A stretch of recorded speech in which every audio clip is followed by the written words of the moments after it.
Yo,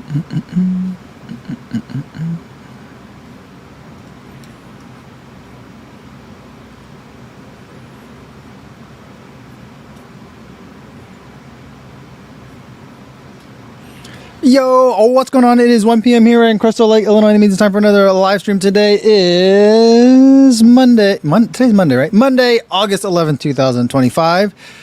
Guys, it feels like summer is ending, at least life-wise. Kids are getting ready to go back to school. Things are shutting down summer-wise, like certain pools and like outdoor recreational areas. Anything that's basically operated by college students in the summer, that's all shutting down. And yet, it is still so hot. So hot. Unbearably hot. It is it's that weird thing about summer.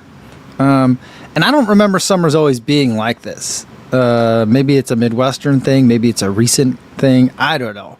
But it seems like summer is over when I'm kind of like just getting ready to do more summery stuff. It's frustrating. But to cheer us up, we've got some packages to unbox today. I got something from Adidas that I bought myself, and some other things. One of which I don't know if I can show you. It's in a big box. It looks like a unboxing package. I probably can't show you that, but we'll see if I can. I don't know. We'll start diving into it. Before we do that, let's say hi to everyone listening on the audio-only version of the podcast.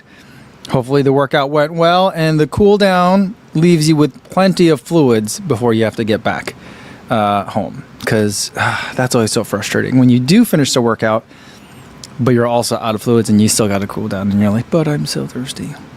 So hopefully you got plenty of fluids today. And for everyone else watching this later but out live, this is the #1 drive time radio show for runners that also works out really good for putting the dishes away after you've cleaned them all after dinner. So all right, who do we have here in the chat? Eric is here. He's back from a quick Utah visit. Impressed with the trails and setting in Provo. Less of the human element, but hey. Okay. I mean, I feel like that's good billing for someone from Colorado, you know. What was I just watching? I was watching a video. I watched Clayton Young's video. He started his World Championships training series training series video #1. He lost this. I'm not saying words correctly, but that series started, and so you're getting a lot of Provo and the mountains of Utah in the background. Very pretty. And then I was getting ready to go for a run with my daughter this morning, and as I was like finishing up my breakfast, we're watching YouTube on the TV, and she saw something. It was like fastest high school student or something like that. And she's like, let's watch that. And it was for the runner Jane Hengren. She's out of Utah. Her dad apparently was a former BYU runner. And she's been really, really fast. And I've seen some of her videos before. I've seen some of the videos her dad's put out before. So I was kind of familiar with her. And I had no idea that she was already now going to be a freshman at BYU. But anyway, we were watching her do a workout on TV before we went out for a run today. Yeah, mountains. Provo looks great. Or that area. I don't know if it's exactly Provo what we were looking at, but the mountains in that area look great. It's gorgeous. I'd love to go out there sometime. I've been to Park City before, years and years and years ago, before we had kids. So it's a long time. And it's gorgeous. I wasn't really running a lot back then. But I do remember the altitude, even though it's not super high there, like down in the city before you get to the slopes, the altitude really threw me for a loop. All right. Sean Devlin says, hey, Curvy Run Club, no run today, just yoga. Back at it tomorrow. Nice. And Mark Peterson says, hi, everyone. My new colorway, red with black stripes, Evo SLs arrived this weekend. Pumped to try these out whenever I get a chance to run again. #2KidLife. All right, very cool. I'm excited for you. And T's Story Time says, howdy, Co. Just remember my first sub 25K in about a decade and hit 100,000 subs. What a time to be alive. Sorry, it's a good day. Hope you're doing well, Co. Oh, that's awesome. Congratulations. 2 big milestones. 1 day. Nice. Great work. Steve McKellar's here. Steve says, yo, what's going on? Checking in beachside from the Dominican. Vacation miles count as double, right? Maybe. I think so. You'll say yes. I'll say yes. Vacation miles count as double. Awesome work. I got to meet Steve and his kids at the Detroit Classic last week. It was super fun. Vanessa says, hi, Cozy Run Club. 2 mile walk today before mattress shopping. You know what? Mattress shopping is exhausting, but it shouldn't be if you think about it. Because all you're doing is you're walking around and like laying down a bunch of times. So it should be really great. But when my wife and I did mattress shopping when we moved into the house, it was like every time you went somewhere, you had to listen to a long speech about every single bed. And we're like, can we just look at some of these beds? I don't know.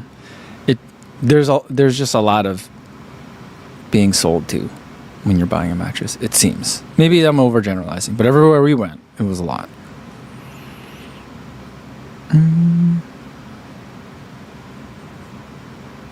Sean says, I'm feeling that end of summer vibe a lot. It's bumming me out. Yeah, so like we were at, where were we?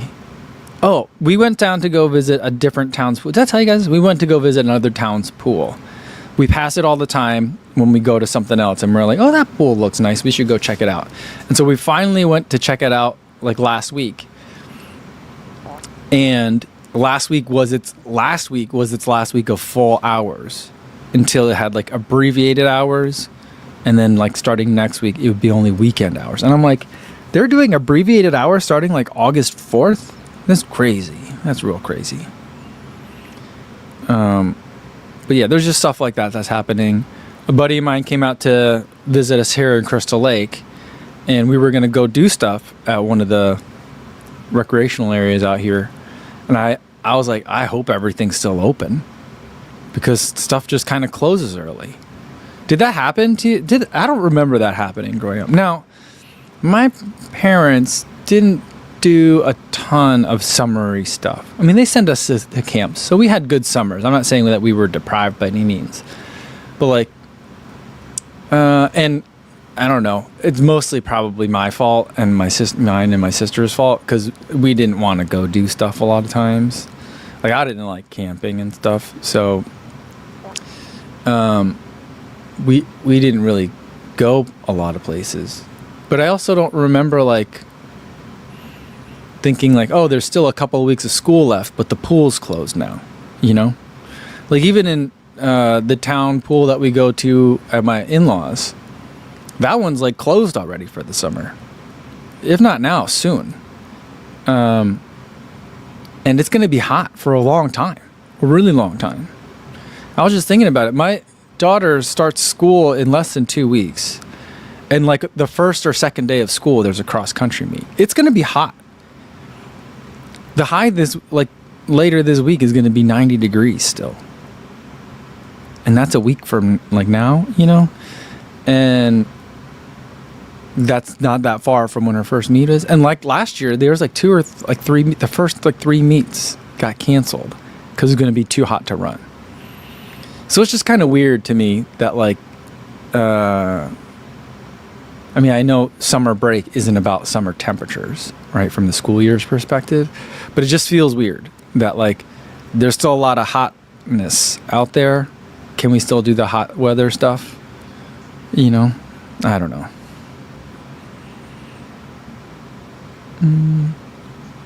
JC says, the puppy's upstairs sleeping right now.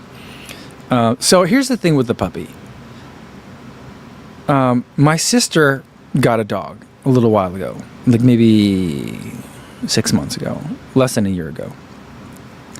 And my sister has the dog in like a little playpen area. Not like bigger than a pack and play that you would put a child in. Kind of like, but like, you know, and also much bigger than, of course, a crate.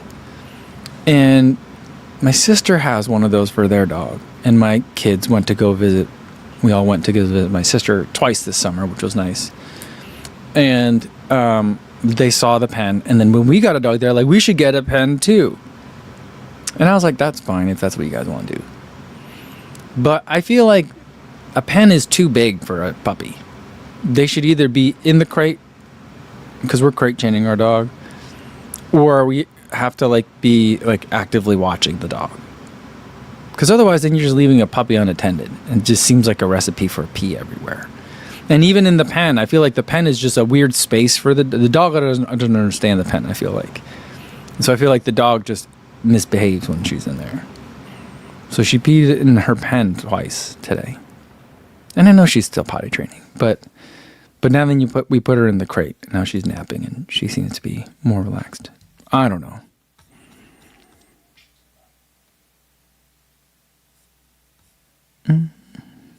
So I says the pen is in between being a crate and letting the dog roam freely. It is, but I feel like that's how a human sees it, and it seems like a nice compromise. For a dog, I feel like it's just a weird amount of space that they don't know what to do with. Shannon says, "What's the puppy's name?" The dog's name is Bree, and for some reason I keep wanting to call the dog Bailey. I don't think I know a dog named Bailey, but I don't know. And then I do slip every once in a while and call the dog Buddy.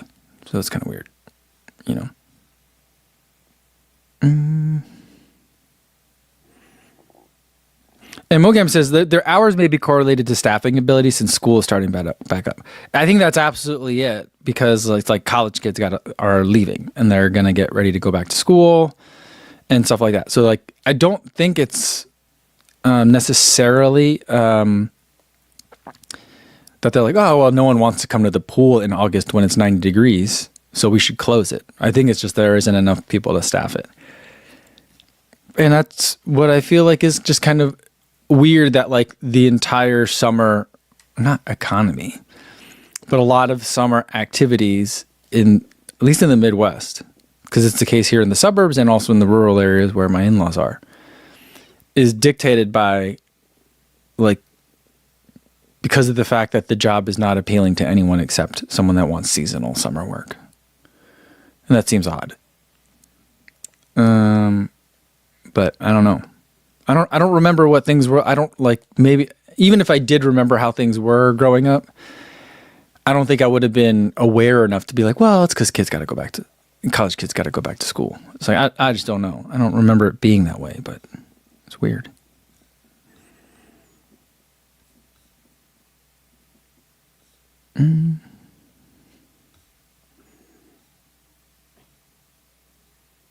Stevie76 talking about mattresses. It's like, should I have a mattress sponsorship? Don't some people have that already? Because I feel like if we're talking about, lots of people are pillow sponsored. And I'm reminded of the fact of when when Relay, the podcast that I'm also on, we had a pillow sponsorship for a minute. And I was like, and in one of my ad reads for it, I was like, these are insurrection-free pillows. Don't worry, my pillow guys have not been anywhere near this pillow. And I don't think that they appreciated that. I don't know for sure because I wasn't in charge of that relationship, but they did not re-up after the initial trial period. Maybe we just didn't push enough pillows. But maybe the pillows weren't insurrection-free. But that's kind of the main thing. If I'm buying a pillow or a mattress, that's kind of like the... 1, is it insurrection-free? 2, is it comfy? That's kind of the order of information that I need about pillows. If I'm buying a pillow on the internet, that's the order of information I need in order of importance.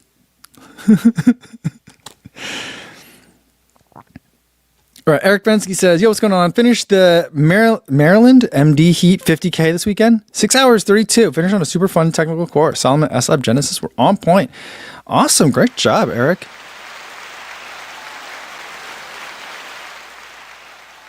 It was hot.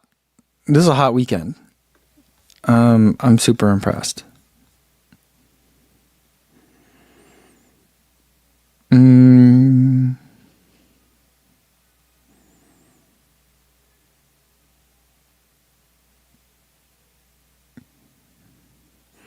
Yeah, Luke says, Luke says, workout we're at an outdoor pool from about 27 to 2022. We had to cut hours around now due to all of our guards being high school staff with some college kids as managers. Managers all had to leave, and none of the high school staff wanted to work the week before school, so it went to weekend only. Yeah, I mean, that's exactly what I think it is. And that makes sense in a lot of ways, but I'm like, shouldn't we do something? Is there something we could do about that? I don't know. It just seems like a really weird way to operate. Like this is a town. It's run by, like these are run by the town parks, like the parks department. Can we figure something else out? I don't know how to solve the problem. I'm not willing to really do anything. It's not like I'm going to be like, yeah, I'll work and for the lifeguard's wage for that 1 week. I'm not willing to do that either. I'm not qualified to do that either. But it just feels like they spend so much money on the town pools and also on like the lakes and other recreational areas. Seems like a weird oversight. I don't know. Mark says, increase the pay for August. That's what I say. I mean, this really feels like a problem that money can solve. But I guess it's not worth it to the people that would be consuming that resource. I don't know. Yeah. Brian saying robots should be replacing lifeguard jobs. I actually don't know if that's serious or not. I'm not sure if that's a good answer. I'm pretty sure it's not. I'm pretty sure it's not.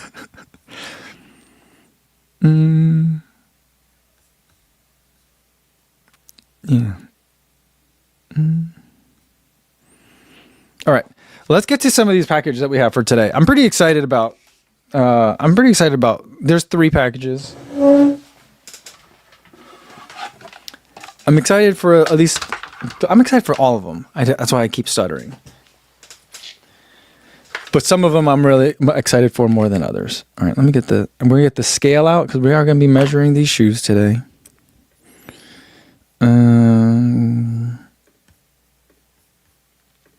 Yeah. All right. So, of course, I think shoes don't always come to me with this tamper-evident tape, but it only happens on days where I don't know where I've put my pocket knife. And sometimes they're easy to get open like this, but sometimes they're not. But anyway, this is a pair of shoes that I bought myself because I was getting tired of waiting for them. But here we go. It's from Adidas, and it is, come on, focus, Prime X3 Strung, which I know that they're using the word strung in there for, like, I don't know, SEO reasons or for marketing purposes, but it's like they're not making a non-strung version, so do we need the word strung in there, you know?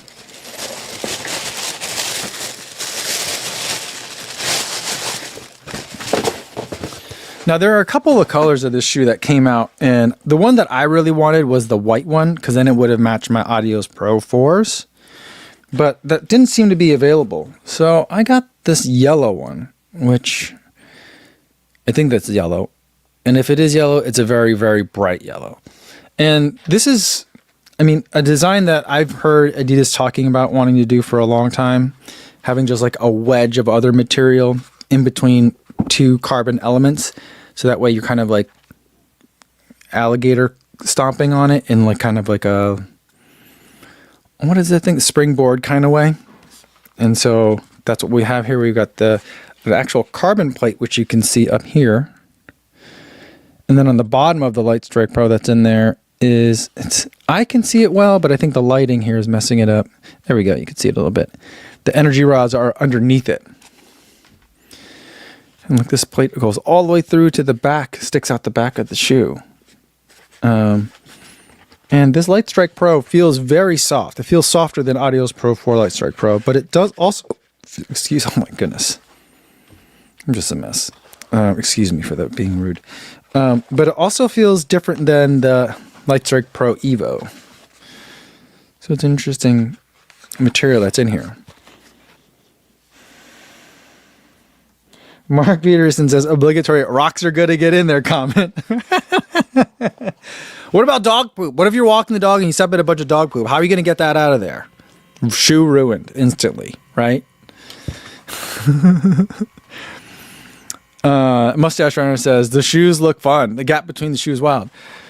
Dude, aren't you supposed to, aren't you in school now? Speaking of going back to school, are you watching this from school? Or, because I thought I saw you get in your classroom ready. I don't know. But yeah, you could also see, this is wild through here on the bottom. So there's like, you know, a lot of shoes have the window in through here.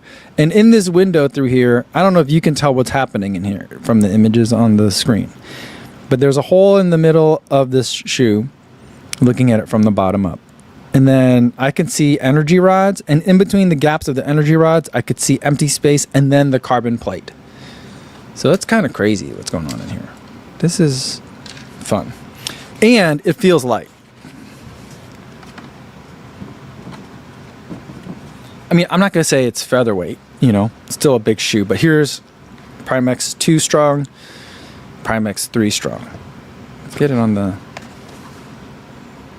scale now. Oh, it's pretty nice. I should have guessed what it was beforehand. Yeah.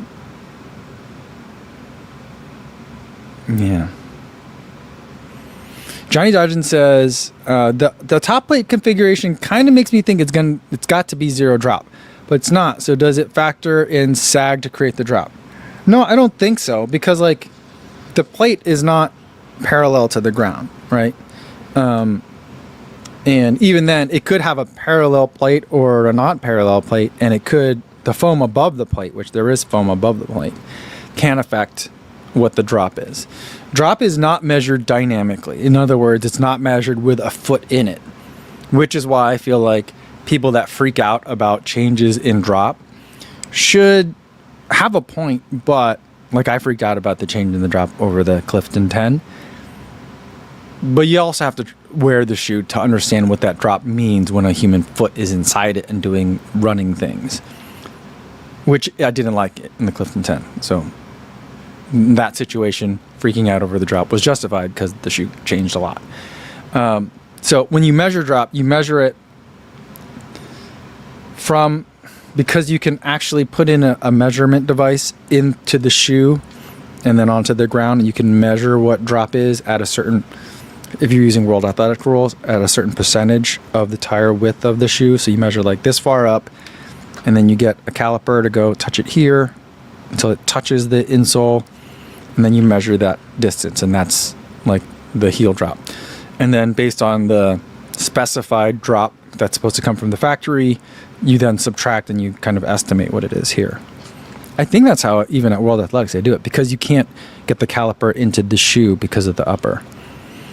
Right, so that's my understanding of how shoes drop is measured. It's not by like, if a shoe is squishy or whatever, it doesn't change what the drop itself does. It changes what the shoe feels like for sure, but it doesn't change the drop. And Bill says, not that the, where'd it go?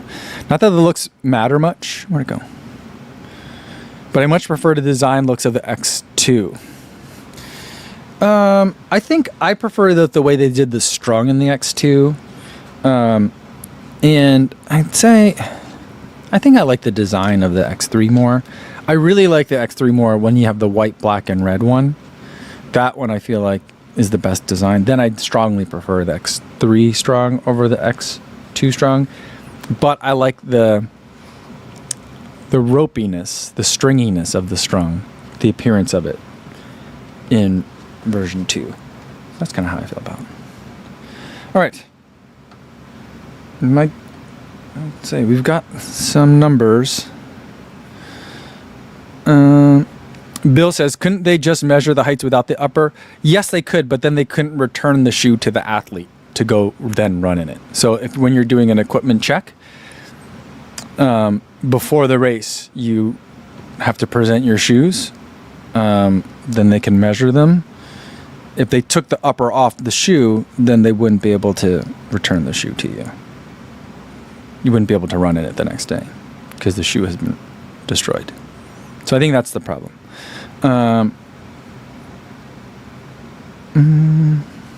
All right. So let's scroll down here, and I have to be careful here quick because of embargoes. Adidas, you got Prime X3 strong 0 right 9 road. This shoe comes in at 10.1 ounces and 286 grams.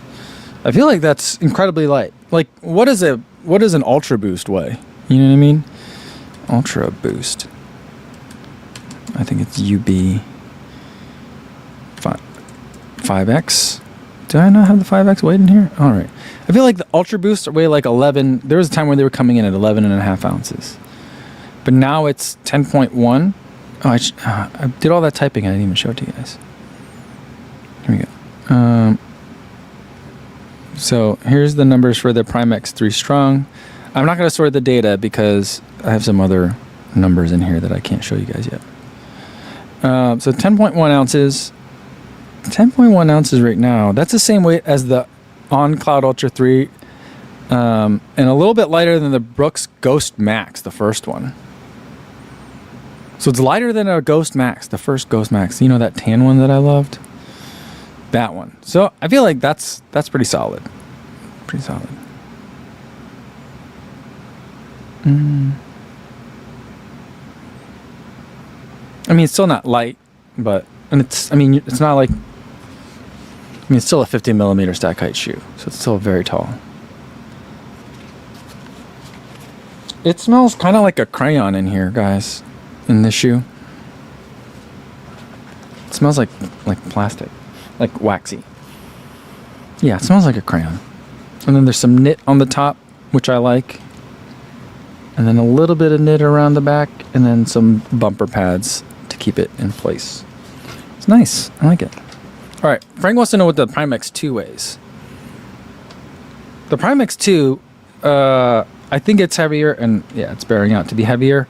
It also was weighted differently. Like the center of gravity of it was way weird. I feel like it tipped forward a lot. Like in the back, it was super light, and the forward because of all the plates. Which you can start to see kind of this concept of like they call it like the taco wedge in here, like the trampoline, 2 plates, squishing on the foam, and then when you squeeze it, it's like jumping on a trampoline. Not trampoline, springboard. But yeah, this one came in at 10.8 ounces. 10.9 ounces. Prime X2. I don't have the Prime X2 on here, so let's add that. I gotta figure out how many. I'll figure out how many miles I have on it later. But let's just add Prime X2.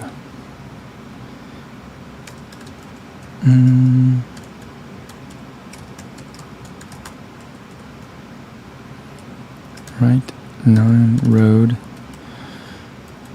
This is 10.9 ounces and 308 grams, I think it was. Yeah, so quite a bit heavier.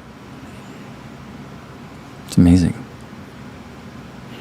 And at 10.9 grams, that makes it the same as the Prodigy Max, the Deckers Lab Enduro Max Low. That was a big boy. Teva Aventrail shoe. But still lighter than the S-Lab Ultra Glide. Still there. A little bit heavier than the Under Armour Infinite Pro. Wow, really? The first version? Interesting. About the same as a Peg Premium? Wait, no way. What? Really? Oh, yeah, that Peg Premium was gigantic, though. Yeah. Okay. Sorry, I keep showing you guys... I keep not showing you guys the numbers that I'm looking at.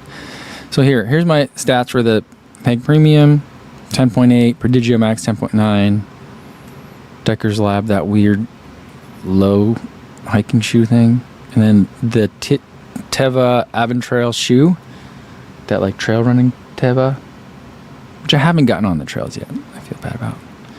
But this weighs the same as a Ghost Max 3. Oh wow. That Ghost Max 3 is heavy.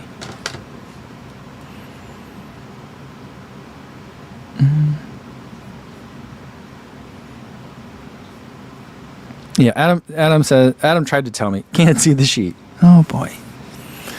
My bad, guys. My meniscus cert says, as a heavier runner, the Prime X2 Strung is bouncy AF. All right, nice. Thanks for letting us know. But I'm excited to get a run into these, especially because I was going to do. So Sydney Marathon is less than 3 weeks away, guys. My longest run this block, I think, was on Sunday, yesterday, 16 and a half miles. It's not a lot. It's just been so hot. I think maybe I did a 17-mile run. I don't know. I was going to do a 20-mile run, but then the temperature kept increasing and increasing. I was like, I don't think that's going to be good for me. Maybe that's a mistake. I like to think that it's some self-coaching, emotional maturity. I don't need to do it. I mean, I could use it, but I don't like need to do it in order to have the kind of race I want to have in Sydney. If I had this shoe, that would have been the perfect time to take it out for it. I did take another shoe out, which was very fun to take out, and I can tell you about that shoe later, but not yet. But this one is one that maybe I'll try to get in a longer run at the end of this week. But that puts us at 2 weeks out. Do I want to be doing a 20-mile run in the summer if it's hot 2 weeks out? Seems like a lot. But maybe I'll do another 17-mile run or something next week. I don't know. But we'll get some longer runs in that Prime X3 Strung. I feel like it'll be a good one. Mustache Runner says, temp humidity was terrible yesterday. I only had 7.5 and was miserable the entire time. I got an earlier start than I normally do yesterday. So like it was breezy and pleasant while I was like walking the dog in the morning, getting ready to go for the run. But then once I started running, I'm like, oh goodness, it's so humid. It was like 73 degrees, which is not hot. 73 degrees when I started my run, but the dew point was 71. I was basically running in humidity. Like that's pretty humid. It was gross. I didn't like it. AJ says it was worse in Florida. Don't complain. You know how I feel about it. I'm going to complain. Hot is hot. When people say it's cold, I don't say, well, I've run in different stuff that's colder. I never do that. So if it's cold to you, it's cold. And I can empathize because I know cold. If it's hot, if you say it's hot, I can empathize because it's hot. Are there places that are hotter? Yep. Are there places that are colder? Yep. But I know it's fun to be like, oh, well, I wish I had that. You know, I understand. All right. Well, let's get to the next one for today. Right. This is from Roadrunner Sports. They sent me some apparel. Now, I used to do a lot of work with Roadrunner Sports. They were one of the first companies that did work with me regularly. I think Roadrunner Sports is still privately owned. And so they were privately owned and they were trying to figure out how to do social and how they wanted to interact with influencers versus we should have our own influencers and stuff like that. And so over time, I did work with them less and less. But they've hired they've hired a PR agency now, and they sent me some stuff, but it's kind of untimely. Or it's timely, it's still really hot here. So this stuff, I'll show it to you, but it's winter. It's winter running apparel. That's because that's where we're at. So the first thing that they sent is Corsa is their in-house. Roadrunner Sports used to have just a Roadrunner Sports brand of clothes. And I really liked Roadrunner Sports clothes. Then they decided to make Corsa. And there was also Roadrunner Sports clothes as well. And Corsa was this other brand that they made. But Corsa is Roadrunner Sports brand. It's owned, I think they're technically two different companies. It's owned by the same family, I think. But we've got a thermal pant. It's got a nice reflective band around the back of the knee. Nice stitching back here.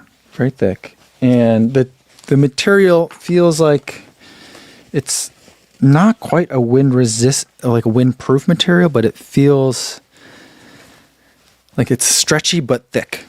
So I do think this will be nice in winter. It's got a light taper to it, but they're not tights. They're called pants, so it's not a tight. But yeah. No zipper at the bottom, but there are zippered pockets on the side. So it could be a good just kind of winter wearing around pant too. Vanessa says, stores already have winter stuff out. Already had a ton of fleece out. I feel like that's the last thing they make all the college kids do before they leave for the summer. All right, you got to get the fall winter inventory out on the floor, please. The next is the Thermotech Tight. So the last one was a pant.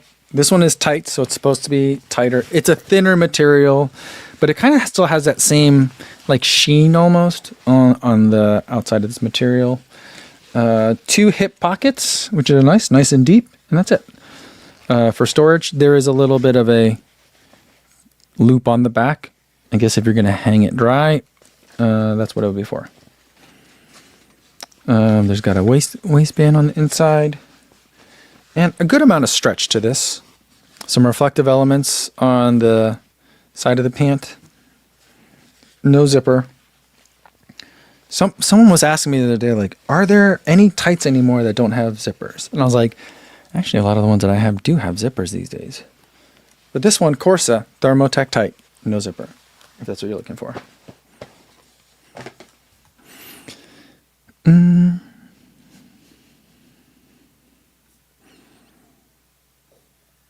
Brian Lang says Costco has skeletons on display.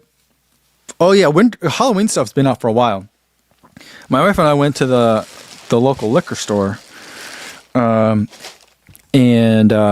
pumpkin beers are already out for sure. All right, here's the last item from Corsa. It is the Vital Half Zip. I'm not sure what's the difference between, I mean, I guess I know the difference between a half zip and a quarter zip. It's a quarter of a zip more. But kind of the same thing, like not a turtleneck, but the mock turtleneck. I like this style of apparel even for deep winter. I don't know, I think maybe I'm losing sensation in it, or maybe I'm just getting much better at running in cold weather. But like some of this, like the what I would have previously considered the hardcore winter running stuff is just too hot for me now. And this one I feel like it's going to take me deep into the winter. Nice and stretchy, very soft. No thumb holes, no other pockets, just pretty straightforward. Little reflective Corsa logo on the back. So that's the stuff from Corsa. So we'll be trying that stuff out. Sean Devlin says, PSL countdown has begun. You know what, guys? I've never had a pumpkin spice latte. It has never occurred to me to try one, but I've also never had one. So, Richard Wilson says Costco has Christmas stuff up in mid-California. That's early. But is it what cultures is it that starts celebrating Christmas in September anyway? So maybe is it a response to that? I forget. Cosmic Pineapple Michael says, the Corsa Tech Pant is one of the few lightweight running pants with 5 pockets. That's nice. I like pockets. Brian says, I love the purple color. Was this purple? I thought this was blue. Now that you say purple, though, I could see it. Yeah, I don't know. I'm sure if you're saying it's purple, I'm sure it is. I don't know. I never know with these things.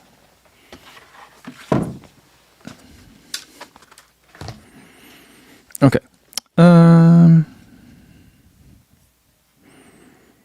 Vanessa says the pumpkin spice latte is a lot. It's too much for my taste buds. I mean, I feel like that's what makes a drink that's going to be that popular is going to be a lot. There's not going to be a drink that's subtle that's popular in the United States, you know? Martha says, I've never had any of those huge, super sweet lattes. I normally am against them, but in law school, every once in a while, I would get one of the super, like there was like a turtle caramel one at Caribou Coffee. that when you looked at like the nutritional information, it was like 750 calories to have one of those, because it was a latte, which is mostly milk, and then like a sugar syrup in it, and then whipped cream, and then caramel sauce, and then actual turtles, the candies.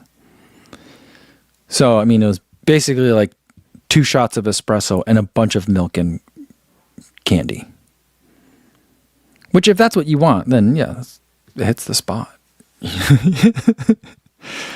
Adam's never even had a latte before. You know what I am looking forward to? I'm looking forward to having like just as many flat whites as I can when I go to Australia. If you're not interested in a latte, I would suggest a flat white. I feel like the ratio of milk to espresso is nice in a flat white. It's probably my favorite like coffee bar kind of coffee drink.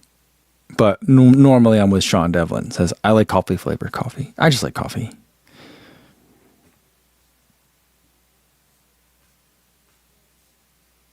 Mm-hmm.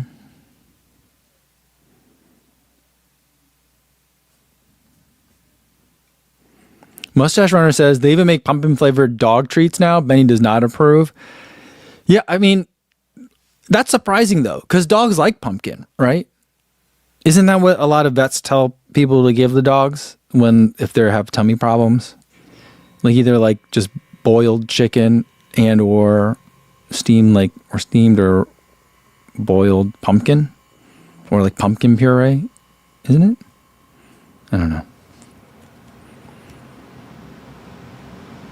Martha says flat whites for the win. It's such a lovely drink. The only thing that I don't like about a flat white is the volume of it. And I feel like this is like the American coffee drinker in me coming out. I like to have a giant vessel of coffee to just carry around and sip all day, like it's a security blanket, just holding it onto it. And so when I'm in, like, I usually only get flat whites when I'm in Europe. I know you can order them here in the United States, but the only time I usually get them is when I'm in Europe, because then I'm like, I don't want to order an Americano. And I don't know if it's the right time of day to order a cappuccino or if I'm going to get yelled at by an Italian person. So I just order flat whites all the time. But they're like small, and so I want a bigger one. And I know that would mess up the whole concept of the flat white.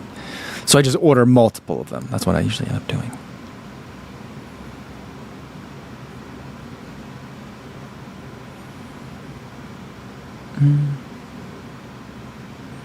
Getting to Run says, as someone who can't have dairy and has been betrayed by too many baristas, now I only do black coffee unless I know the shop. Well, that makes sense. That's unfortunate, man. I'm sorry to hear that.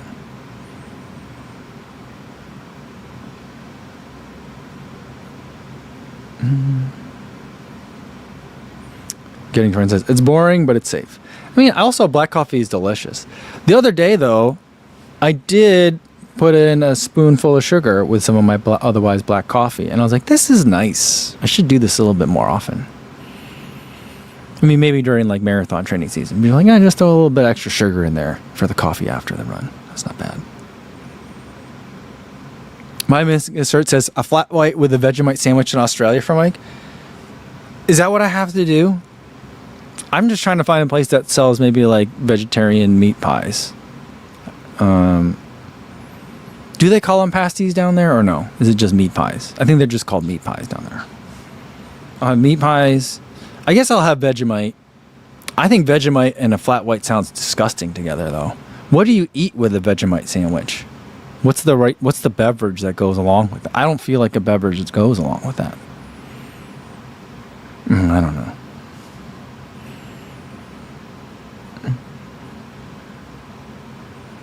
Brian says I have to have fairy toast, sprinkles on bread. What? I mean, I know that like there's cinnamon toast, you know. My mother-in-law will make that for the kids every once in a while. It seems weird, sugar and cinnamon sprinkled on a buttered piece of bread, like a buttered piece of toast.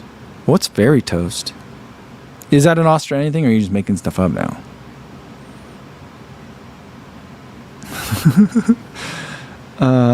AJ says Vegemite and Spam. Is that really a thing? I mean, because if it's a thing, I wouldn't want to offend the Australian people. I might have to just try it, even though I don't really eat Spam anymore. I made Spam for the kids. Because we had musubis when we were in Hawaii, and my younger daughter loves them. And so every once in a while, she'll just request Spam for dinner. And I'm like, I can do that. I can accommodate.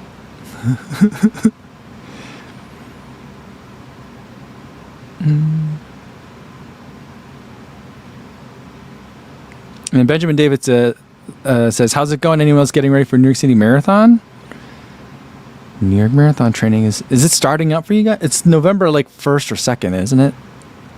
So you guys, October, you guys are getting started soon. You guys are probably getting started right now, huh? Yeah. Andrew Scott wants to know about the fairy toast. What are the sprinkles though? Like ice cream sprinkles? Yeah. Do they call them something else though down there? I feel like if anywhere is going to have a weird name for the kind of sprinkles that I'm thinking about that would go on ice cream, it's got to be Australia. There's no way they just also call them sprinkles, right? I'd be very disappointed in the Aussie slang if there isn't some other sort of weird word for sprinkles. Does anyone know for sure? All right, let's get to this last box, and I don't know if I can see. So the dimensions on this box are really weird. They're very big, so I feel like there's some sort of special package inside.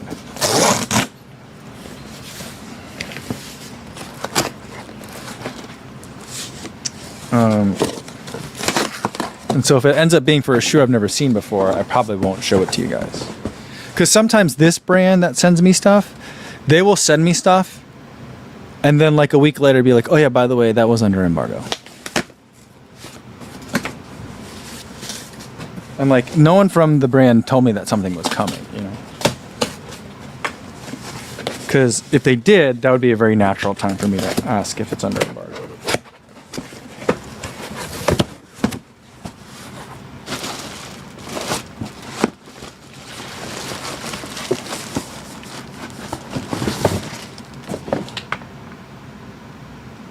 I think I can show this to you because I asked them to send me that.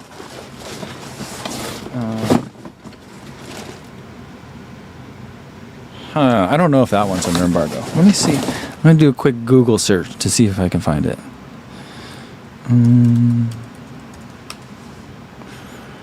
I think I've seen this.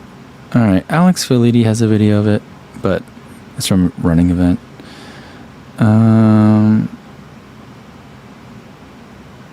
It's on Salt Lake Running Company's website. Road Trail Run's posting about it, so I feel like I can talk about it. Because if they're talked about it, they're really good about embargoes. Yeah. Let's see, who else has stuff about it? Believe in the Run has stuff about it, but that's from TRE. All right. Roadrunner Sports has it. On the website, it says pre-order for shipment on August 14th. But it's on the website. So I feel like I can show you guys this. What do you guys think? Right? Yeah, Martha says show us. Just do it. Ryan says over under on the embargo. I think that it's... I feel like in the way that I'm going to show it to you guys, they're not going to be mad. But if I were to actually like make a reel about it and say like, here's what I thought about it, here's what it felt like, all this stuff, I feel like then they would be mad. So I feel like I'm good on the embargo. But let's go over the stuff that's in here. So first was, I felt like I really needed to review this shoe last year, but I never got around to it. And now with the Cloud Surfer Max, formerly known as Cloud Eclipse, I felt like I then really needed to know what the Cloud Surfer Next was all about. Oh, they sent me a really clean pair. Here is the Cloud Surfer Next. Look at that. Got Cloud Tech face. It's gonna get full of dog poop every time I step in dog poop. Yeah. kind of looks a lot like, I don't know, it looks a lot like Cloud Surfer 2. I don't know. But I don't really know what's supposed to be. Yeah. Brian says this is the Cloud Surfer previous. Yeah, I mean, it looks great. I feel like it looks a lot like a Cloud Surfer Next. Or a Cloud Surfer. Which I like the first one a lot. I don't love the second one. My daughter loves the second one.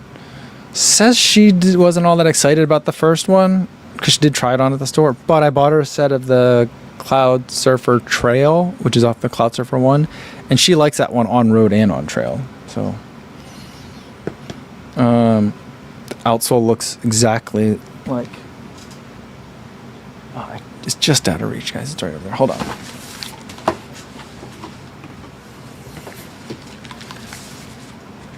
So, not just like, but very similar to Cloud Surfer 2. So, I don't know. This feels like it's firmer of a midsole. So, we'll see what this ends up actually being like.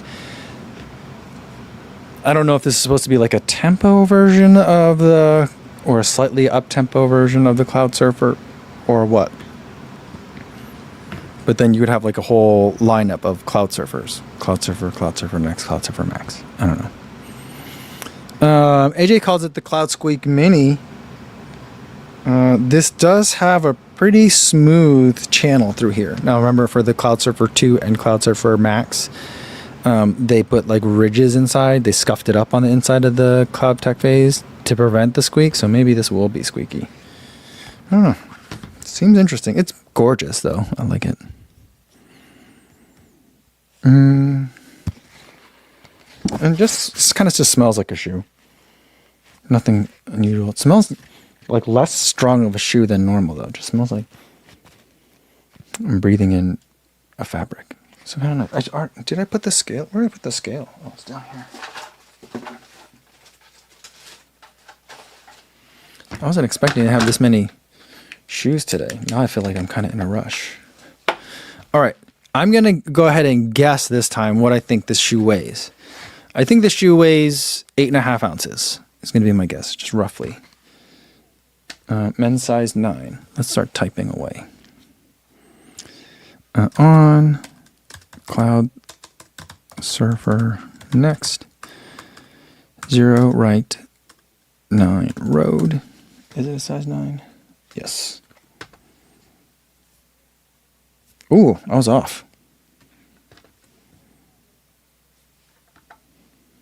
This shoe came in at 9.2 ounces and 262 grams.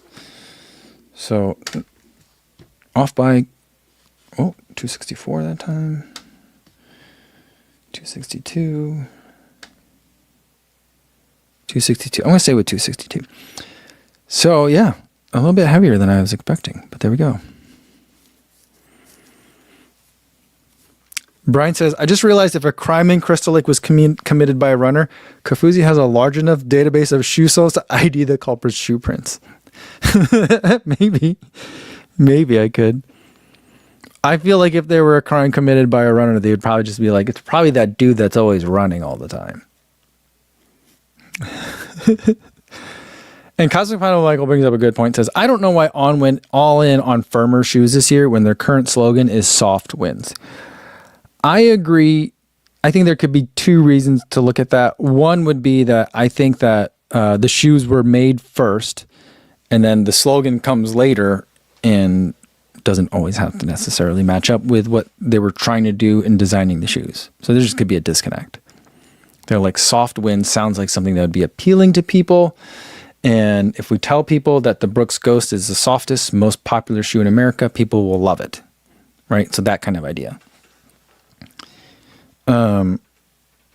Or it could be they're changing, it being firmer for us might be a way to make it softer for someone else. And I've always had this idea that like there's kind of like American preferences or Western preferences and European preferences.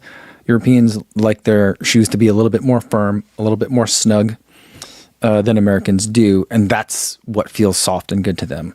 What would feel soft to me, I think, for people that love, say, old school Solomon Road shoes, they would think feels just I don't know what they think it would feel. It might feel, but it's not going to feel like a good running shoe to them because they like the old version of like whatever foam they put in the Aero Glide. You know what I mean? Or like what's in the Sense Ride, stuff like that, which I think is fine for trails, but on the roads feels a little bit too firm. And so I think that could be it too, you know.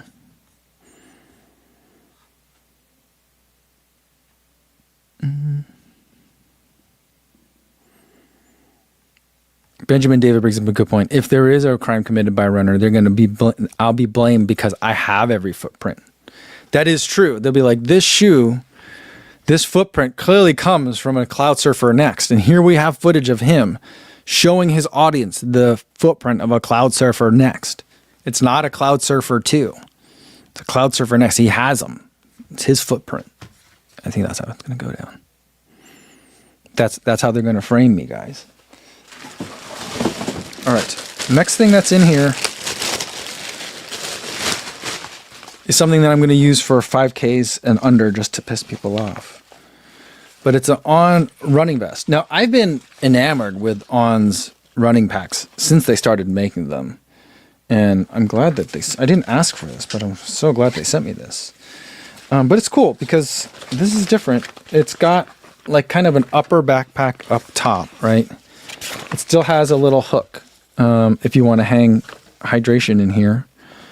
Although I don't, is that meant for hanging? Yeah, there it is. You can get a bladder in here for sure.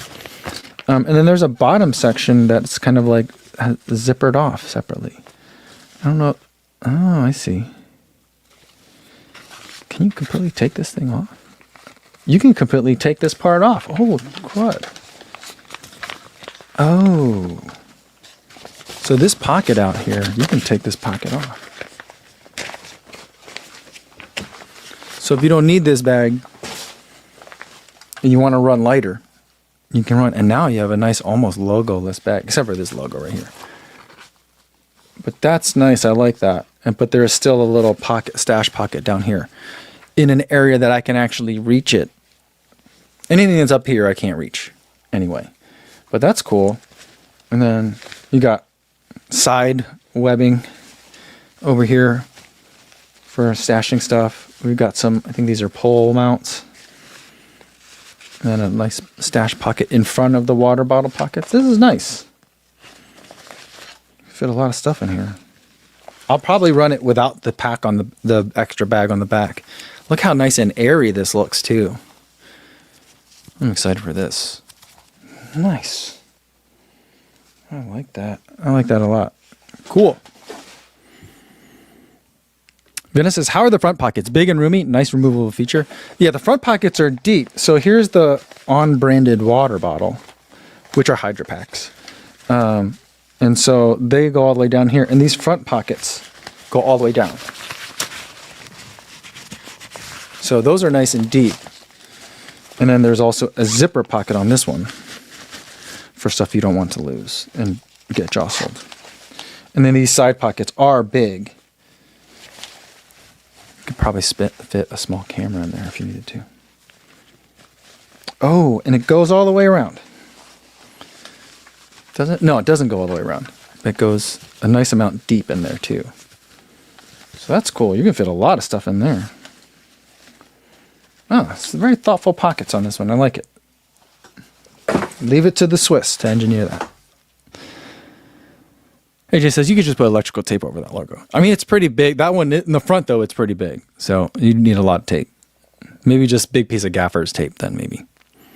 Brian says, I think On is killing it in the clothing and fashion department. I agree. I've always loved their jackets. I like their apparel before I like their shoes. Now I feel like, especially with like the Cloud Surfer, I feel like the shoes are coming along in a way that at least they've made like a subset of Homer Pie shoes for me to enjoy. Not just for me, but people like me to enjoy that are different from like the regular On shoes. And so I feel like now they have shoes that I enjoy running in quite a bit. Brian says there's dedicated pockets for a GoPro and selfie stick just for Kofuzi. You could fit a stubby in that side pocket right there. It's deep enough for that, I think. Maybe not the full selfie stick, but yeah, you could. All right, let's get to the last pair of shoes.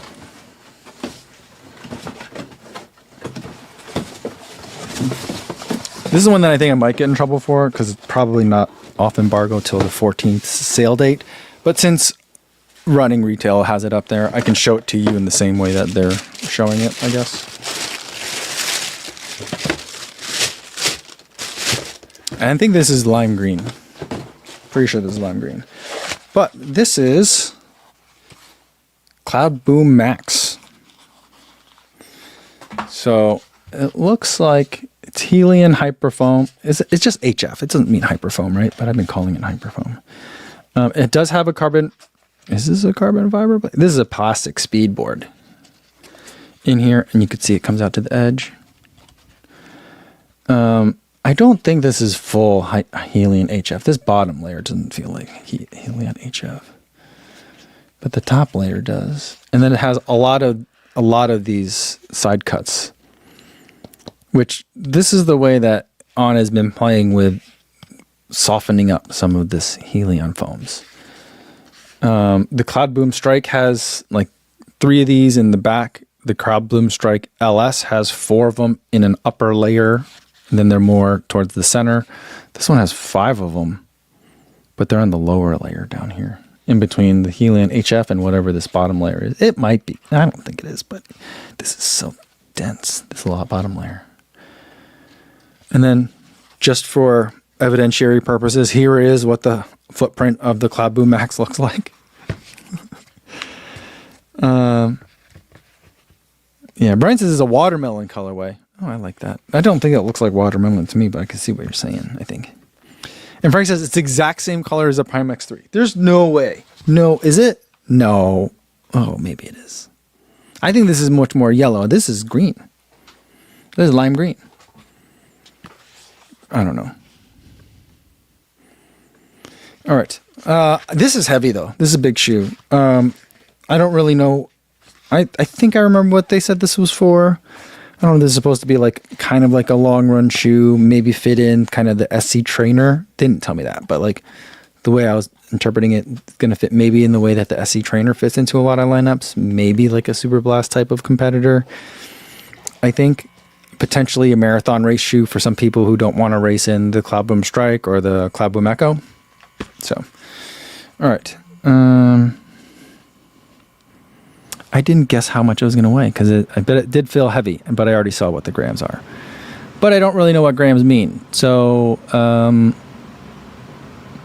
yeah, I'm going to say that it's heavier than the Prime X3 Strong. That's where I'll put it for now. Okay, but this one comes in right on Cloud Boom Max. Oops. Right, 9. All right, you guys aren't seeing me type. Here we go. There, now you're seeing me type. Road. Okay. It was, yeah, just under 300, which is respectable. 298 and 10.5 ounces. So heavier than the Prime X3, lighter than the Prime X2, right? It's splitting the difference, really, between those two shoes.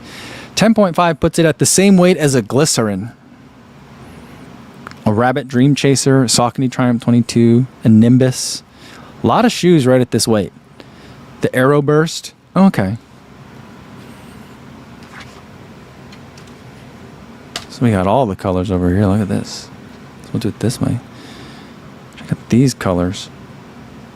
Here's the Aero Burst. Here's the Cloud Boom Max. Can you imagine what is the world coming to? Are we comparing a Skechers and an On, like the cheapest shoes and the most expensive shoes? It's a weird world. Yeah, Casapano Michael says the marketing seems to be similar for the S-Lab Spectre. It's for the 3:30 to 4 hour marathoner. Okay. Nice. AJ says, I wonder if there's espionage going on where companies are spying on the other ones to find out what colorway they're putting out. Every other company is putting out all the same color schemes. I think it's less nefarious than that, AJ. I think it's more like they get a sense from, like there's a whole colorist industry and there are trends in that industry as well. And so those trends are going into the shoes that are getting made, you know, all at the same time. And so that's why I think a lot of colors are presented. Also, you gotta, the other way I think about it is that like, well, a lot of the brands are having shoes made in a similar place in the world. And so they might be kind of like, hey, here's colors we should offer. Other people have enjoyed it when we've offered this kind of, or similar colors. I don't know exactly how it works. I don't think it's espionage, but I do think there's chatter and ways for people to kind of know what's coming in terms of color choices.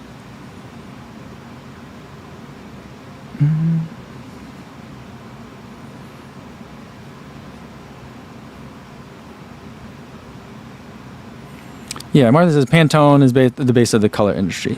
And I know that they put out like, here's what colors are hot, you know, that kind of thing. And so like there are color trend setters that let people know here's colors that are going to be important.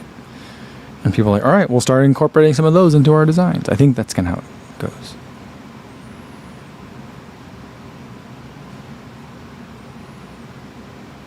And Frank says the Pantone color of the year was Mocha Mousse. I don't know how I feel about that. Just brown? Kind of brown, right?